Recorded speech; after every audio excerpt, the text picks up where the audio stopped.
Medical laboratory scientist হিসাবে দেশের বাইরে জব করার জন্য যে সকল প্রস্তুতি আমাদের প্রয়োজন হয়, সেই প্রস্তুতির অংশ হিসাবে আমরা আপনাদের জন্য আইটি টপিকস নিয়ে কথা বলতে চাই।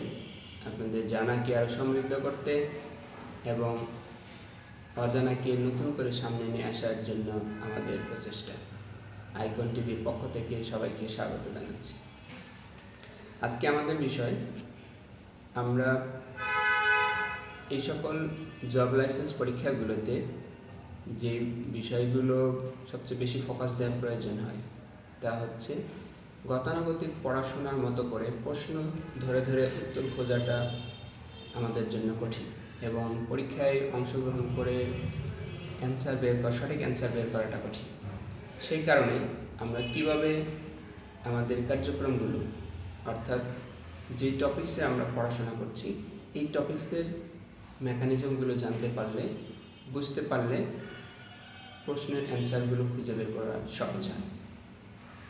আমরা যেমন ধরুন যে আমাদের সারা শরীরের বোন সংখ্যা কত, এই সংখ্যা কত এভাবে পরীক্ষায় প্রশ্ন আসবে না, যে কারণে এভাবে সংখ্যা মুখস্থ করাটা প্রয়োজনীয় না। প্রয়োজনীয় হচ্ছে প্রত্যেকটা বোনস এর সংযোগগুলো কার সাথে কীভাবে সংযুক্ত হয়, এবং সেখানে কার্টিলেজগুলো কী কী ফাংশন করে। তাহলে এই অংশগুলো আমরা অন্য ফাংশনের সাথে ডিফারেন্স বের করতে পারবো। তেমনিভাবে আমরা জানি যে পেরিফেরাল ব্লাড ফিল্ম, এই পেরিফেরাল ব্লাড ফিল্মে আমরা অনেকগুলো বিষয় দেখে থাকি। অর্থাৎ বাংলাদেশের প্রেক্ষাপটে আমাদের কনসালটেন্টগণ যখন স্লাইড দেখে থাকেন, সে স্লাইডের অনেকগুলো বিষয়ে তার ফোকাস করে থাকেন। এর মধ্যে আমরা দেখি যে আমরা রিপোর্ট পর্যালোচনা করলে বা রিপোর্টের কমেন্টসগুলো দেখলে, তার কিছু শর্ট ব্রিফ দেখলে আমরা এটা বুঝতে পারি যে তিনি কোন কোন বিষয়গুলোকে ফোকাস করার চেষ্টা করেছেন।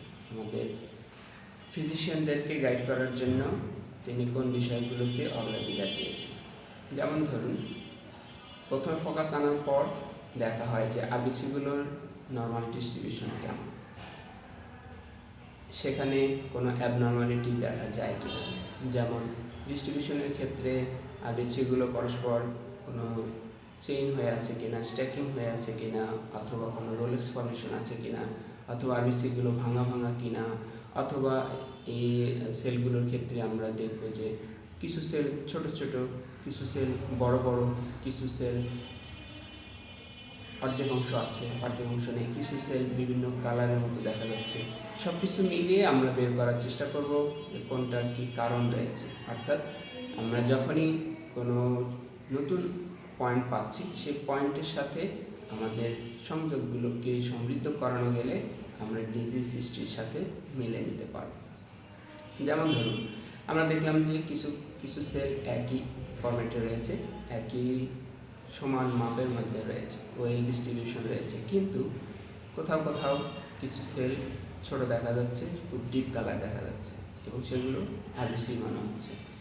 এর মাঝখানে আবার কিছু সেল দেখছি খুব বড় বড়, 2-4টা খুব বড় বড়। তখন আমাদের কাছে একটা কোয়ারি তৈরি করতে হবে যে এই বড় আরও আছে কিনা, বা এই ছোটো ছোটোগুলো আরও আছে কিনা। তাহলে সেক্ষেত্রে আমরা হিসাব করবো যে নর্মাল যে মাইক্রোমিটার, অর্থাৎ 6 থেকে 8 মাইক্রোমিটারের মধ্যে যে অংশটা 6-এর নিচে অথবা 6-এর কাছাকাছি, যে অংশটা 8 বা 8-এর উপরে, এই অংশগুলোর সংখ্যাটা কেমন, সেই জায়গাগুলোতে আমরা লিঙ্ক করার চেষ্টা করবো এবং ডিজিজ হিস্ট্রির সাথে মেলানোর চেষ্টা করবো। সেক্ষেত্রে আমরা যদি দেখি যে সেলগুলোর সাইজ নর্মাল রেঞ্জের চাইতে বড়, তাহলে আমরা এটাকে প্রথম অ্যাসেসমেন্ট হচ্ছে এটা মেগা, অর্থাৎ বড়, ম্যাক্রো বড় সাইজ ম্যাক্রোসাইট, ছোট মাইক্রো অর্থাৎ মাইক্রোসাইট। তাহলে এই অংশটা প্রথম ডিসিশন হয়ে গেল। এই ডিসিশনের পরে আমরা বের করব যে ছোট আর কি কি কোয়ারির সাথে লিঙ্ক করানো গেলে একে আমরা ডিসিশন নিতে পারি। তাহলে ছোটোর মধ্যে মাইক্রোসাইট, বড়োর মধ্যে ম্যাক্রোসাইট। তাহলে এই বড়োর মধ্যে ম্যাক্রোসাইটের কী কী কারণ থাকে নর্মালি, আমরা যদি দেখি যে মেগালোব্লাস্টিক অ্যানিমিয়া, যদি কারো মেগালোব্লাস্টিক অ্যানিমিয়া থাকে তাহলে সেলগুলো বড় হতে পারে। যদি কারো ডেফিসিয়েন্সি থাকে, আয়রন ডেফিসিয়েন্সি থাকে, তাহলে এটা ছোট হতে পারে। এছাড়াও আরও কী কী কারণে ছোট হতে পারে, যদি কোনো কারণে স্ফেরোসাইট থাকে তাহলে ছোটো হতে পারে, আবার এটা বড় হতে পারে যদি তার বোন ম্যারোতে কোনো ডিফেক্ট থাকে অথবা কোনো ডেফিসিয়েন্সি থাকে। যেমন আরবিসিগুলোকে ম্যাচিউর হওয়ার জন্য যে যে কম্পোনেন্টগুলো প্রয়োজন হয় সেগুলোর মধ্যে উল্লেখযোগ্য হচ্ছে folate, folic acid, vitamin K, এছাড়া ভিটামিন B12।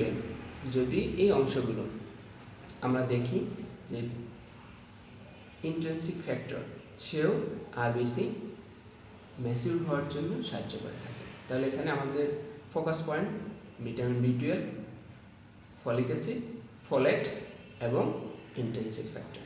তাহলে এখান থেকে আমরা একটা জিনিস পাই, যদি সেল সাইজগুলো বড় হয় সেই ম্যাচিউর অবস্থায় আসার আগেই পেরিফেরাল ব্লাডে চলে এসছে। তাহলে এখান থেকে আমাদের একটা ডিসিশন হতে পারে মেগালোব্লাস্টিক অ্যানিমিয়ার কজ হতে পারে, অথবা ডেফিসিয়েন্সির ক্ষেত্রে গেলে ফোলেট অথবা ভিটামিন B12 ঘাটতি হতে পারে। তাহলে এখন আমরা কি ডিসিশন নেব? সেক্ষেত্রে আমাদের জন্য কোনো অ্যাডভাইস দেওয়ার প্রয়োজন হতে পারে, ফার্দার ইনভেস্টিগেশন অ্যাডভাইস করার প্রয়োজন হতে পারে। B12 কোনো রিপোর্ট আছে কিনা অথবা পেশেন্ট হিস্ট্রির কাছ থেকে জানা যেতে পারে। এভাবে কিছু কিছু তথ্য আমাদেরকে অ্যাপ্রোপ্রিয়েট রিপোর্টের ক্ষেত্রে সাহায্য করে থাকে। এছাড়া আমরা কিছু অ্যাবনর্মাল অংশ দেখে থাকি। তাহলে যদি কোনো কারণে কোনো ক্রনিক ডিজিজ থাকে তাহলে সেখানেও তার ডেফিসিয়েন্সি লিড করতে পারে। সেক্ষেত্রে আমরা এমন হতে পারে সেল সাইজ ছোট হয়ে যেতে পারে। তাহলে এরকম বিভিন্ন কারণগুলোকে যদি আমরা খোঁজার চেষ্টা করি তাহলে এখান থেকে আমরা আমাদের সমস্যাগুলোকে বের করতে পারবো। এছাড়া আমরা আরও কিছু ইম্পর্টেন্ট পয়েন্ট রয়েছে যে জিনিসগুলো আমাদেরকে সাহায্য করে। যেমন যাদের থ্যালাসেমিয়া থাকে তাদেরও এরকম মাইক্রোসাইটিক সেল থাকে। এছাড়া সিডারোব্লাস্টিক অ্যানিমিয়ার ক্ষেত্রেও এমন হতে পারে। এটা কেন এমন হতে পারে? সিডারোব্লাস্টিক অ্যানিমিয়া হচ্ছে সেল ফরমেশনের সময় তার ভিটামিন B6 এর ঘাটতি অথবা এলাসিনথেসের ঘাটতি, তার মানে ওর যেই সকল কম্পোনেন্টগুলো প্রয়োজন ছিল সেই কম্পোনেন্টের ঘাটতি ছিল, এনজাইমের ঘাটতি ছিল, কোএনজাইমের ঘাটতি ছিল। তার মানে একটার সাথে একটা যদি আমরা লিঙ্ক বের করতে পারি, আমরা যদি ধরি যে এর লেড পয়জনিং, তাহলে লেড পয়জনিং এটা আমরা কীভাবে বুঝবো? আবার যদি ধরি যে এটা B6 এর ঘাটতি তাহলে এটা আমরা কীভাবে বুঝবো? তাহলে আমরা এক একটা স্টেপ ওয়াইজ অংশগুলোকে যদি আমরা লিঙ্ক করতে পারি তাহলে আমরা আমাদের ডিসিশনগুলো সহজে নিতে পারি। শুধু আরবিসির ইনফরমেশনের স্টেপ ওয়াইজ ইনফরমেশনগুলো লিঙ্ক করানো গেলে আমরা এখান থেকে বের করতে পারব। কারো যদি পরফাইরিয়া হয়, পরফাইরিয়া কিউটেনিয়া টার্ডা হয়, তাহলে এগুলো আমাদের এক একটা স্টেজ থেকে এক একটা স্টেজের যে ডিফারেন্স রয়েছে সেই পয়েন্টগুলোকে আমাদের জানাটা যেমন জরুরি, তেমনি জানার পর সেই অংশগুলোকে লিঙ্ক আপ করাটাও জরুরি। আমরা যদি দেখি যে ম্যাক্রোসাইটিক আরবিসি আমরা পেয়ে গেছি, তো ম্যাক্রোসাইটিক আরবিসির কিছু ডিজিজ, ক্রনিক ডিজিজ অথবা কোনো সিভিয়ার ডিজিজের এখানে থাকতে পারে। তাহলে আমরা একটা দেখলাম যে তার ম্যাচুরেশনের প্রবলেম, যেই সকল কম্পোনেন্টগুলো ঘাটতি হলে ম্যাচুরেশনের ঘাটতি হয় সেই অংশগুলো আমরা জানলাম। এর পাশাপাশি কিছু ডিজিজ যেমন লিভার ডিজিজ হলেও এমনটি হতে পারে। আবার MDS মাইলোডিসপ্লাস্টিক সিনড্রোম হলে এমন হতে পারে। আবার যদি কোনো পেশেন্ট কেমোথেরাপি চলতে থাকে তাহলে তারও মাইক্রোসাইটিক সেল হতে পারে। তাহলে এখন আমি কোনটাকে ফোকাস করব এটা নির্ভর করছে পেশেন্টের কিছু হিস্ট্রি জানার। এই কারণে অ্যাডভাইসগুলোতে, প্রেসক্রিপশনগুলোতে যে সকল ডিজিজ হিস্ট্রির ইনফরমেশন দেওয়া থাকে এই ইনফরমেশনগুলো আমাদের জন্য প্রয়োজনীয় এবং ইন্টারন্যাশনালি এটা ভ্যালিড যে ফিজিশিয়ানের সাথে প্রয়োজনে কথা বলা, রিপোর্ট অ্যাকুরেট রিপোর্টের জন্য, রেজাল্টের জন্য অবশ্যই প্রয়োজনে ফিজিশিয়ানের সাথে কনসালটেন্টের মাধ্যমে কথা বলে ইনফরমেশনগুলোকে লিঙ্ক আপ করে নেব। এছাড়া আমরা কিছু সেল দেখি অ্যাকান্থোসাইট, তার মানে এরকম বাংলাদেশের অনেকগুলোই প্র্যাকটিস কম থাকলেও ইন্টারন্যাশনালি অনেকগুলো অ্যাবনর্মাল সেলের হিস্ট্রি রয়েছে। অ্যাকান্থোসাইট অন্যতম, অ্যাকাইনোসাইট, helmet sell, schistocyte, byte sell, ইলেপ্টোসাইট, এছাড়া স্টোমাটোসাইট, টার্গেট সেল, আমরা দেখি টিয়ারড্রপ সেল, হেমোগ্লোবিনের কিছু ক্রিস্টাল। এছাড়াও আমরা দেখব যে কিছু কিছু সেল ফিজিক্যালি নর্মাল আছে কিন্তু অ্যাগ্লোমেরেশন হয়ে আছে, ক্লাম্পিং হয়ে আছে। তার মানে এখানেও কোনো না কোনো ইনফরমেশন লুকিয়ে আছে, কোনো না ডিজিজের হিস্ট্রি আছে অথবা কোনো না কোনো প্যাথোলজি লিঙ্ক আপ রয়েছে। এছাড়া নর্মালি আমরা একটা জিনিস দেখে থাকি যে সিকেল সেল, তার মানে এক একটা অ্যাবনর্মাল ফিচার কোনো না কোনোভাবে কোনো না কোনো ডিজিজের সাথে লিঙ্ক করার সম্ভাবনা রয়েছে। তাহলে এই অংশগুলোকে আমরা কীভাবে দেখব বা কীভাবে খুঁজে পাবো, অথবা এটার জন্য আমরা কীভাবে কনফার্ম হতে পারি, অথবা কনফার্ম করার জন্য আমরা কী অ্যাডভাইস করতে পারি। আমরা যদি ধরি যে একান্ত সাইটের ক্ষেত্রে আমরা দেখি যে আমাদের এই অংশগুলো হচ্ছে বিভিন্ন রকমের যে সেলের নামগুলো আমরা অ্যাবনর্মাল সেলের নামগুলো আমরা বলেছি, এই নামগুলো ম্যাক্সিমাম হচ্ছে আরবিসির সেল মেমব্রেনের ডিফেক্ট। সেল মেমব্রেনের ডিফেক্ট মানে সেল মেমব্রেনকে আমরা আরবিসির সেল মেমব্রেন বাই লেয়ার, এই বাই লেয়ারের কোনো লেয়ারের কোনো প্রবলেম, অথবা এই সেল মেমব্রেনের আরবিসির যে স্ট্রাকচার ডিস্কোসাইট অথবা বাইকনকেভ যে শেপ, এই শেপের ক্ষেত্রে কোনো না কোনো অ্যাবনর্মালিটি তৈরি হয়। তাহলে এগুলো কীভাবে বাইকনকেভ হিসাবে টিকে থাকে, অথবা এই আরবিসিগুলো যখন vena cover, vein, capillary, artery বিভিন্ন জায়গায় যখন সে মুভ করে, সবগুলোর লোকেশন তো সমান থাকে না। কোনো কোনো জায়গায় ক্যাপিলারি এরিয়াতে খুব ছোটো এরিয়ার মধ্যে দিয়ে তাকে মুভ করতে হয়, আবার যখনই সেল থেকে সেলে তাকে ট্রান্সপোর্ট করতে হয় এবং সেখানে বিভিন্ন ধরনের মেকানিজমে তাকে অংশ নিতে হয়, যেমন ডিফেন্স মেকানিজম হতে পারে, ইমিউনিটি ডেভেলপমেন্ট হতে পারে, তার এনগালফমেন্ট, ফরেন বডিকে এনগালফ করার জন্য তাকে যে অ্যাক্টিভিটিগুলো করতে হয়। এই অবস্থায় আরবিসিগুলো একটা জায়গা থেকে যখন একটা জায়গায় মুভ করে, এই মুভমেন্টগুলোর ক্ষেত্রে আমরা দেখি যে তাদেরকে মাইক্রোপোর এরিয়াতে স্কুইজ করতে হয়। তার মানে তাকে ক্ষণপথের মাধ্যমে অথবা এভাবে একদম সরু হয়ে ঢুকতে হয়, এরপর আস্তে আস্তে সেটাকে বের হয়ে একদম মাইক্রো লেভেল পর্যন্ত সে পৌঁছে যায়। তার মানে এই মুভমেন্টগুলো হচ্ছে আরবিসি ফ্লেক্সিবিলিটির কারণে। যদি আরবিসি ফ্লেক্সিবিলিটি কখনো কমে যায় তাহলে এখানে আরবিসিগুলো ভেঙে যায় এবং সে এভাবে স্কুইজ করে ট্রান্সপোর্ট করতে পারে না, এক জায়গা থেকে এক জায়গায় সে যেতে পারে না। এই অবস্থায় তাহলে আরবিসির স্ট্রাকচারের অ্যাবনর্মালিটি, এই স্ট্রাকচারগুলোতে কী কী থাকে সেখানে আমরা জানি যে সেখানে অ্যাক্টিন, মায়োসিন, বিভিন্ন ধরনের প্রোটিন, গ্লাইকোপ্রোটিন, আবার glycolipid, phospholipid, cholesterol, band protein, বিভিন্ন ধরনের গ্লাইকোপ্রোটিন 3, গ্লাইকোপ্রোটিন 4.1, 4.2, এরকম বিভিন্ন ধরনের প্রোটিন সেখানে থাকে। এছাড়াও কিছু আরবিসি সেল স্ট্রাকচারের মধ্যে আমরা এভাবে দেখব যে সেখানে তাদের ব্লাড গ্রুপের জন্য যেই বিভিন্ন ধরনের গ্রুপ, সেটা বেসমেন্ট এবং তার এক্সট্রা অংশ, তাদের বাইন্ডিং সাইট, এই অংশগুলো কিন্তু এই মেমব্রেনের সাথে যুক্ত থাকে। তাহলে এইগুলো হচ্ছে গ্লাইকোফোরিন, এর কম্পোনেন্ট হচ্ছে গ্লাইকোফোরিন। তাহলে গ্লাইকোফোরিন এ, গ্লাইকোফোরিন বি, গ্লাইকোফোরিন সি, ডি, এই অংশগুলো আরবিসি মেমব্রেনের সাথে যুক্ত থাকে। তার মানে এর কোনো একটা অংশের যদি ঘাটতি পড়ে, তাহলে যেমন অ্যানাটমিক্যাল স্ট্রাকচারের ফ্লেক্সিবিলিটি কমে গেলে যেমন সে স্কুইজ করে বের হয়ে যেতে পারে না, এই সময় একটা লাইসিস হওয়ার চান্স থাকে। আবার আরেকটা হতে পারে, এই লাইসিস হওয়ার ক্ষেত্রে যদি সেল সাইজগুলো বড় হয় তাহলে তখনও সেইভাবে মুভ করতে পারে না, বিভিন্ন জায়গায় গিয়ে ব্লক তৈরি করে দেয়, অথবা সেখানে ভেঙে সে লোকেশনে আটকে যায়। এভাবে তার ফ্লেক্সিবিলিটি এবং সাইজ, এই দুটোটাই অংশ কিন্তু বিভিন্ন জায়গায় বিভিন্ন ধরনের অ্যাবনর্মালিটি তৈরি করতে পারে। আবার এই অবস্থায় কিছু ফ্র্যাগমেন্ট তৈরি হতে পারে, ভেঙে যেতে পারে। আবার এই ভাঙার ধরনটা আবার বিভিন্ন রকমের হতে পারে, যেমন সিস্টোসাইট, তার মানে এটা যদি ভেঙে একটা অংশ আলাদা হয়ে গেল, ফ্র্যাগমেন্ট তৈরি হলো, তাহলে সিস্টোসাইট হয়ে গেল। আবার এটা যদি এমন হয় ঠিক মাঝ বরাবর এবং খাসকাটা আকারে সে যদি ভেঙে যায়, তাহলে এই অংশটা তার একটা হেলমেট সেল আকারে তৈরি হয়। আবার এমন যদি হয় এই সেলগুলো নর্মালি শেপ সাইজ ঠিক আছে, কিন্তু এটা ক্রেডিটেড হয়ে গেছে, অর্থাৎ সংকুচিত হয়ে গেছে, অথবা এমন একটা খাস কাটার মতো সে গেছে, তাহলে এটাও তার একটা প্যাথোলজিক্যাল লিঙ্ক আপ। তাহলে আমরা এখান থেকে কী পাবো, যে এটা একানোসাইট। তাহলে এই ইনফরমেশনগুলোর সাথে আমরা কোথায় লিঙ্ক আপ করছি। যদি একান্তোসাইট হয় তাহলে আমরা এখানে দেখব যে এই মেমব্রেনে যদি বেটা লিপোপ্রোটিনেমিয়া হয়, তার মানে কি, যে এখানে তার প্রোটিন বেড়ে গেছে, এখানে তার মেমব্রেনগুলো এমনভাবে কম্পোনেন্ট দিয়ে, সেখানে লিপিড দিয়ে বা প্রোটিন দিয়ে এমনভাবে ব্লক হয়ে গেছে যে ট্রান্সপোর্টের প্রবলেম হচ্ছে, তাকে নিজেকে নর্মাল ফ্লেক্সিবিলিটির জায়গাটা ফাংশন করা সম্ভব হচ্ছে না।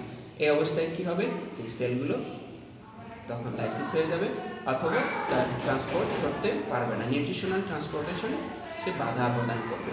তাহলে এই অবস্থায় আমরা কি করব, এটা হইতে পারে যে লিভার ডিজিজ, এবং এর সাথে একটা ইম্পর্টেন্ট লিঙ্ক রয়েছে ম্যাকলিওয়েড সিনড্রোম। ম্যাকলিওয়েড সিনড্রোমের ক্ষেত্রে আমরা বিভিন্ন ব্লাড গ্রুপের একটা সংযোগ পাই, ব্লাড গ্রুপ কে অ্যান্টিজেন এই জাতীয় অংশগুলোকে আমরা এর সাথে লিঙ্ক করার সুযোগ পাবো। তার মানে একটা আরবিসি পেরিফেরাল ব্লাড ফিল্মের একটা অ্যাবনর্মাল ফিচার আমাদেরকে নিয়ে যেতে পারে অনেকগুলো ডিজিজের লিঙ্ক করার জন্য। এরপর আমাদের একটা হতে পারে যে স্প্লিন, যেখানে আরবিসিগুলো ডিস্ট্রয় হচ্ছে, লিভারে ডিস্ট্রয় হচ্ছে, এই স্প্লিন যদি কারো কেটে ফেলানো হয় তাহলে এখানেও এই জাতীয় একানোসাইট পাওয়ার সম্ভাবনা রয়েছে। এখানে আমরা একটা জিনিস দেখি যে আমরা বললাম যে সিস্টোসাইট, তাহলে সিস্টোসাইট কীভাবে হয়, ফ্র্যাগমেন্ট থেকে হয়। কীভাবে হবে, আরবিসি ভেঙে গিয়ে এক একটা অংশ তৈরি হয়ে এটা একটা সিস্টোসাইট তৈরি হবে। তাহলে এটা কীভাবে হতে পারে, যদি এনজিও মাইক্রো এনজিওপ্যাথিক হেমোলাইটিক এনিমিয়া, তার মানে মাইক্রো এনজিওপ্যাথিক হেমোলাইটিক এনিমিয়া, কারণ পেরিফেরাল লেভেলে যেই মুভমেন্টগুলো, সরু ক্যাপিলারিগুলো, এখানে এসে এই প্রবলেমটা তৈরি হবে। যদি এখানে সে যথেষ্ট পরিমাণে স্পেস না পায় অথবা সেই স্পেসগুলোকে ইউজ করার মতো সক্ষমতা না থাকে, ফ্লেক্সিবিলিটি না থাকে, এই অবস্থায় সে ভেঙে যাবে এবং এটা বিভিন্ন ধরনের আর্টিফ্যাক্টও তৈরি হতে পারে। আবার এখানে আমাদের মেকানিক্যাল বাল্ব, যেগুলো আমাদের হার্ট রিং পড়ানো থাকে, এই অবস্থায় এরকম কিছু সেল তৈরি হওয়ার সম্ভাবনা রয়েছে। তাহলে এমন যদি হয় যে পেশেন্টের রিং পড়ানো আছে, তাহলে তার এরকম আর্টিফ্যাক্ট পাওয়া গেলে এটা তার জন্য একটা প্যাথোলজি নাও হতে পারে।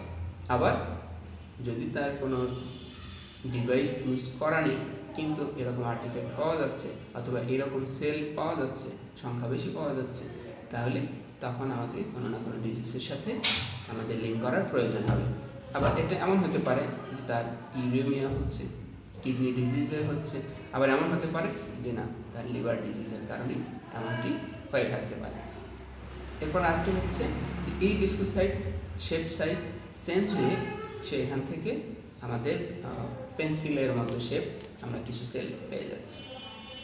এটা যদি এমন হয় যে কোনো টেকনিক্যাল ইররের কারণে, সেটা আমাদেরকে বের করতে হবে। আবার যদি টেকনিক্যাল ইরর না হয় তাহলে এটা হতে পারে তার কোনো হেরিডিটারি ডিজিজ কিনা, তার হেরিডিটারি ইলেকট্রোসাইটোসিস এমন হতে পারে। এছাড়া আর কি হতে পারে, যে যেই কম্পোনেন্টগুলো আরবিসিকে ম্যাচিউর করে, কমপ্লিটলি ফাংশন করার মতো অ্যাডাল্ট করে, এর কম্পোনেন্টের ঘাটতিও কিন্তু এখানে একটি ইম্পর্টেন্ট ইনফরমেশন ক্যারি করতে পারে। তার মানে এখানে কি হতে পারে, যে সিভিয়ার আয়রন ডিফিসিয়েন্সি যদি হয়, দীর্ঘদিন থেকে যদি আয়রনের ডিফিসিয়েন্সি চলতে থাকে, তাহলে সেটাও তার একটা অন্যতম কারণ হতে পারে। তবে এটা নির্ভর করবে কি পরিমাণ ইলেকট্রোসাইট পাওয়া যাচ্ছে তার উপর আমাদেরকে সংযোগ করতে হবে। তার মানে পেশেন্ট হিস্ট্রি, ফিজিক্যাল অ্যাপিয়ারেন্স, সেলগুলোর কন্ডিশন, সেলগুলোর সংখ্যা, এই সব কিছুই আমাদেরকে লিঙ্ক করতে সাহায্য করবে। এরপর একটা ইম্পর্টেন্ট হচ্ছে টার্গেট সেল। তাহলে আমরা দেখলাম টার্গেট সেল আমাদের একটা কমন প্র্যাকটিসের জায়গা। আমরা ধরে নিই টার্গেট সেল আছে মানে থ্যালাসেমিয়ার কোনো না কোনো সংযোগ আছে, কিন্তু এই টার্গেট সেল থ্যালাসেমিয়া ছাড়াও হতে পারে, থাকতে পারে। তাহলে আমরা এটা কীভাবে ডিফারেন্সিয়েট করবো, তার মানে টার্গেট সেলটা হচ্ছে যে আরবিসির সেন্ট্রাল প্যালোর যে অংশটা অপেক্ষাকৃত লাইট অংশ এবং এর চারপাশে একটা হিমোগ্লোবিনের রিং তৈরি হয়। হিমোগ্লোবিনের যখন রিং তৈরি হবে, তার মানে সেন্ট্রাল প্যালোরের চারপাশে হিমোগ্লোবিনের রিং তৈরি হবে। এই রিং তৈরি হওয়াটাকে আমরা টার্গেট সেল বলছি। এখন এই টার্গেট সেলের ক্ষেত্রে কী কী কারণে এই টার্গেট সেল হয়ে থাকে, তাহলে একটা হতে পারে যে কোনো না কোনো আর্টিফ্যাক্ট, আবার এটা হতে পারে যে এখানে স্প্লিনেক্টমি করা হয়েছে। আবার এটা হতে পারে তার লিভার ডিজিজ আছে, এটা হতে পারে হিমোগ্লোবিনোপ্যাথিস, তার মানে হিমোগ্লোবিনের ফর্মেশনে ডিফেক্ট আছে। তার মানে যেই অবস্থা থেকে হিমোগ্লোবিন যখন তৈরি হয়, যে জেনেটিক ইনফরমেশন ক্যারি করে, জেনেটিক্যালি যেভাবে সে ডেভেলপ হয়, সেখানে কোনো না কোনো মিসিং হওয়াটা এর একটা কারণ হতে পারে। আর একটা হতে পারে থ্যালাসেমিয়া। তাহলে যেহেতু জেনেটিক ডিজিজের পরিমাণটা কম থাকে, সেই হিসাবে আবার স্প্লিনেক্টমি, লিভার ডিজিজ, এই ইস্যুগুলোর সাথে যদি মিল না হয়, তাহলে আমরা স্বাভাবিকভাবে ধরে নিই যে এটা একটা থ্যালাসেমিয়ার কেস। তার মানে এর সাথে যখন হিমোগ্লোবিনের পরিমাণ কম থাকে, তখন এই ইস্যুগুলোকে আমরা লিঙ্ক করার জন্য চেষ্টা করে থাকি। এছাড়া একটা হচ্ছে সিকেল সেল। তাহলে সিকেল সেলের অংশটা কি? সিকেল সেল হচ্ছে, আমরা এই অসুস্থ সেলটাকে এভাবে দেখব, যেটা একটা ক্রিসেন্ট শেপ। ক্রিসেন্ট শেপ কেন? যে এটা আমরা যদি অর্ধচন্দ্রাকৃতি ধরি, তাহলে এই সেলের দুই প্রান্তে একটা পয়েন্ট ইন্ট, তার মানে আমরা যদি একটা ফুল স্টপ ধরি, তাহলে একটা বিন্দু ধরি, তাহলে দুই পাশে এরকম একটা বিন্দুতে গিয়ে শেষ হবে, আর এটা ক্রিসেন্টের মতো বাঁকানো থাকবে। তাহলে এটা কীভাবে হয়? তার মানে এটাও তার অ্যানাটমিক্যাল স্ট্রাকচারাল ডিফেক্ট। তার মানে তার এখানে আমরা যে অ্যানাটমি ফিলামেন্টের কথা বলছি, অ্যাক্টিন মায়োসিনের কথা বলছি, এবং তার যে স্থিতিস্থাপকতা, ফ্লেক্সিবিলিটি করার যে সক্ষমতা, এই অংশগুলো এখানে ডিফেক্ট হয়েছে। তাহলে এখানে কী কী কারণে এই ডিফেক্টগুলো হয়? তাহলে আমরা এখানে দেখব যে কমনলি যে হিমোগ্লোবিনের স্ট্রাকচারাল জেনেটিক ডিফেক্ট। তাহলে এখানে হিমোগ্লোবিন এসএস ডিজিজ হতে পারে, হিমোগ্লোবিন এসসি ডিজিজ হতে পারে, হিমোগ্লোবিন এস হতে পারে, অথবা বিটা থ্যালাসেমিয়া হতে পারে, হিমোগ্লোবিন এসডি হতে পারে। তো এই যে অংশগুলো আমরা দেখছি, এখানে আমাদের আরও কিছু ইম্পর্টেন্ট ইস্যু রয়েছে। যে স্লাইডে হঠাৎ করে শেপ সাইজ আমরা নর্মাল দেখছি, কিন্তু এর পাশাপাশি আমরা দেখছি যে আরবিসিগুলো কিছু অ্যাগ্লুটিনেশন হয়ে আছে অথবা ক্লাম্প হয়ে আছে। এটা যদি পেরিফেরাল এরিয়াতে পাওয়া যায়, টেইল শেপে পাওয়া যায়, তখন আমরা এটাকে লিঙ্ক করার চেষ্টা করব, খোঁজার চেষ্টা করব যে এখানে তার কোনো কোল্ড অ্যাগ্লুটিনিন আছে কিনা, অথবা ওয়ার্ম অ্যাগ্লুটিনিন এখানে আছে কিনা, অ্যান্টিবডি আছে কিনা, সেই অংশগুলোকে আমাদের দেখার প্রয়োজন হবে। এছাড়া কোল্ড হিমোগ্লোবিনিউরিয়া অথবা পারোক্সিসমাল নক্সার্নাল হিমোগ্লোবিনিউরিয়া, এই জাতীয় ইস্যুগুলোর সাথে আমরা এটাকে খোঁজার চেষ্টা করব। এছাড়া ইম্পর্টেন্ট হচ্ছে মাল্টিপল মাইলোমা, অর্থাৎ প্রোটিন যখন বেড়ে যাবে, আমরা একটা ইম্পর্টেন্ট ইনফরমেশন আপনাদের সহযোগিতার জন্য, মনে রাখার জন্য আগে একটু শেয়ার করতে চাই। আমরা দেখি নর্মালি ইএসআর বেড়ে যায়। ইএসআর কেন বেড়ে যায়? ইএসআর বাড়ার একটা ইম্পর্টেন্ট কারণ হচ্ছে যে এখানে প্রোটিন বেড়ে যাওয়া। প্রোটিন বেড়ে গেলে কী অসুবিধা? আরবিসিগুলো যে নেগেটিভ চার্জ, তার পেরিফেরাল এন্ডে নেগেটিভ চার্জের কারণে আরবিসি পরস্পর কাছাকাছি অবস্থান করে না। ওরা নেগেটিভ চার্জের কারণে পরস্পর এক জায়গায় লেগে থাকে না, বিচ্ছিন্ন হয়ে যায়, আলাদা হয়ে যায়, দূরত্ব বজায় রাখে। যখন প্রোটিন বেড়ে যায়, তখন নেগেটিভ চার্জ কমে যায়, পরস্পর পজিটিভ চার্জের এনভায়রনমেন্ট বেশি হওয়ার কারণে তারা কাছাকাছি অবস্থান করতে পারে। তো এর কিছু হিস্ট্রি রয়েছে এমন, যদি কারো মাল্টিপল মাইলোমা হয়, তাহলেও এখানে প্রোটিন বেড়ে যায়। আবার যদি কারো রিঅ্যাক্টেন্ট, অ্যাকিউট ফেজ রিঅ্যাক্টেন্ট, অর্থাৎ কোনো না কোনো ইনফ্লামেশন বা কোনো কারণে যদি তার ফার্স্ট লাইন ডিফেন্স প্রোটিন বেড়ে যায়, ফিব্রিনোজেন বেড়ে গেলে এমন হতে পারে। অর্থাৎ যেমন আমরা দেখি কোনো না কোনো রিউমাটয়েড আর্থ্রাইটিস, রিউমাটয়েড ফ্র্যাকচার বা এই জাতীয় ডিজিজের ক্ষেত্রে আমাদের ইএসআর বেড়ে যায়। তাহলে ইএসআর কেন বেড়ে যায়? টিবিতে ইএসআর বেড়ে যায়। তাহলে এটা এনভায়রনমেন্ট কি? এনভায়রনমেন্ট হচ্ছে প্রোটিন বেড়ে যাচ্ছে, প্রোটিন বেড়ে যাওয়ার কারণে তার নেগেটিভ চার্জ কমে যাচ্ছে, এটাকে জ্যাটা পটেনশিয়ালিটি। তার মানে তার যখন জ্যাটা পটেনশিয়াল কমে যাচ্ছে, তখন তার পারস্পরিক দূরত্বের সক্ষমতা কমে যায়, কাছাকাছি অবস্থান করে এবং পরস্পর সেটেল ডাউন হয়ে এখানে তার ইএসআর পরিমাণ বেড়ে যায়। তাহলে এটাও হচ্ছে একটা ইনফরমেশন যে যখনই তার কাছাকাছি অবস্থান করার ক্ষেত্রে যখন নেগেটিভ চার্জ কমে যাবে, তখন তাদের সহ অবস্থান বেড়ে যাবে এবং সেটেল ডাউন বেড়ে যাবে।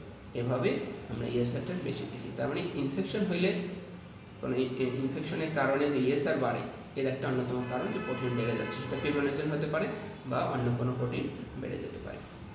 তো এভাবে আমরা এই অংশগুলোকে যখন ধাপে ধাপে এগিয়ে যাচ্ছি, এর সাথে আমাদের একটা ইম্পর্টেন্ট ইনফরমেশন হচ্ছে যে আমরা কোনো না কোনোভাবে ইনক্লুশন বডি এখানে পাব।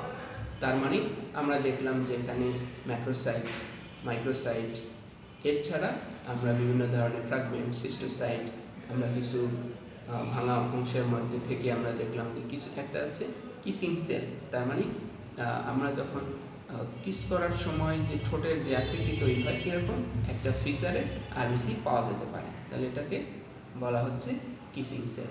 তো এইরকম আমরা ইলেকট্রোসাইট, স্পেরোসাইটস, আমরা স্পেরোসাইটের বেলায় একটা বাড়তি ইনফরমেশন আমরা দিয়ে রাখি। স্পেরোসাইট নর্মালি ছোটো সাইজের সেল হয়ে থাকে, এছাড়া বার্ন হওয়ার কারণে, সিভিয়ার বার্ন হলে তখন এর শেপ সাইজ আরও ছোটো হয়ে যায়, প্রায় 6 থেকে এটা কমে 4 মাইক্রোমিটারে চলে আসতে পারে। এবং এই অংশগুলো থেকে আমরা কি ইনফরমেশন ক্যারি করতে পারি যে এদের এমসিএইচসি, এদের haemoglobin concentration, main corpuscular haemoglobin concentration খুব বেশি থাকে এবং এটা 37 এর বেশি চলে আসে। তার মানে হচ্ছে যে যখনই আমাদের সেলগুলো কনসেন্ট্রেশন বেশি, অর্থাৎ ডিপ কালার হয়ে যাচ্ছে এবং এই সংখ্যা যদি বেড়ে যায়, তাহলে আমরা এটা ধরবো যে কোনো স্পেরোসাইটের পরিমাণ বেড়ে গেল কিনা। তার মানে এটার বিভিন্ন কারণের মধ্যে এটা একটা ইম্পর্টেন্ট ইস্যু হচ্ছে যে হিমোগ্লোবিন কনসেন্ট্রেশন বেড়ে গেছে। আবার এর সাথে একটা হচ্ছে tear drop cell. Tear drop cell মানে আমার চোখের পানি অথবা যে কোনো একটা পানির ফোঁটা ফেললে যেরকম স্ট্রাকচারের দিকে হয়, ব্লান্ট লাইট প্রজেকশন দেখা যায়, এরকম সেল আমরা পেতে পারি। তাহলে এইগুলো কী কী কারণে পাওয়া যায়? এগুলো একটা কমন হচ্ছে মাইলোফাইব্রোসিস। মাইলোফাইব্রোসিস এর সাথে মাইলোফাইব্রোসিস হলে কি হয়, এটা বোন ম্যারোর একটা ডিফেক্ট। বোন ম্যারোতে কী কী ডিফেক্ট হতে পারে, যে এখানে বোন ম্যারোতে যে রেড অংশ এবং ইয়েলো অংশ, তার মানে বোন ম্যারোতে যে সেল প্রোডাকশনের কারখানা, এই কারখানায় যদি ফাইব্রোসিস অর্থাৎ ফ্যাট জমে যায় এবং তার বোন ম্যারোতে রেড অংশের চাইতে ইয়েলো অংশ বেড়ে যায়, যেমন 7 বছর থেকে বা 7 বছরের পর থেকে তার ইয়েলো অংশ বাড়তে পারে। তো 80 থেকে 90% রেড অংশ থাকে তার নিউবর্ন এবং 7 বছর পর্যন্ত। আবার 7-এর পর থেকে কি এই অংশটা, ইয়েলো অংশটা বাড়তে থাকে। তো এটা 60 থেকে 70% পর্যন্ত চলে আসে। এখন কোনো কারণে যদি ফাইব্রোসিসের পরিমাণ বেড়ে যায় এবং সেখানে ইয়েলোর অংশটা বেড়ে যায়, তাহলে এরা নন ফাংশনিং থাকে এবং হিমোগ্লোবিন তৈরি করা, আরবিসি সেল তৈরি করার ক্ষেত্রে তাদের সক্ষমতা হারায়। তবে কোনো কোনো কারণে যদি ইমার্জেন্সি ক্রাইসিস তৈরি হয়, তারা রিকভারি করার চেষ্টা করে, এই অংশ থেকে রিভার্স করে রেড অংশে পরিণত হয় এবং তারা আবার সেল ফর্মেশন করতে পারে। ডেইলি প্রায় 200 বিলিয়ন পর্যন্ত সেল তারা প্রোডাকশন করতে পারে। এই সকল লিঙ্কগুলো থেকে আমরা বুঝি যে মাইলোডিসপ্লাস্টিক সিনড্রোম, মাইলোফাইব্রোসিস, এই অংশগুলো দেখা যাবে যে সেল সাইজগুলো অ্যাবনর্মাল থাকবে, কখনো বড় থাকবে, কখনো ছোট থাকবে, একটা মিশ্র প্রতিক্রিয়া দেখা যাবে। এটাকে অন্যান্য সেলের উপরেও এর প্রভাব দেখা যাবে। যেমন এমন হবে যে প্লাটিলেট কোনোটা ছোট, কোনোটা বড়, আরবিসি ছোট, বড়, এরকম একটা মিশ্র অবস্থান থেকে আমরা মাইলোডিসপ্লাস্টিক একটা ধারণা করতে পারি। মাইলোফাইব্রোসিসের অংশগুলো এভাবে আমরা পেতে পারি। আরেকটা হতে পারে যে কোনো ক্যান্সারের কারণে যদি হয়ে থাকে, যদি অনবরত সেই স্টিমুলেশন পেতে থাকে, তাহলে সেখানে সেলগুলো এটা স্পেসিফিক সেলের প্রতি অ্যাফিনিটি এবং তার প্রোডাকশনের হার বাড়তে থাকে। এছাড়া অ্যানিমিয়া থাকলে অথবা কোনো না কোনোভাবে আমরা দেখি যে রেটিকুলোসাইট বেড়ে যাচ্ছে, এই অংশগুলো আমরা ডিমান্ডের আলোকে এখানে তৈরি হতে থাকে।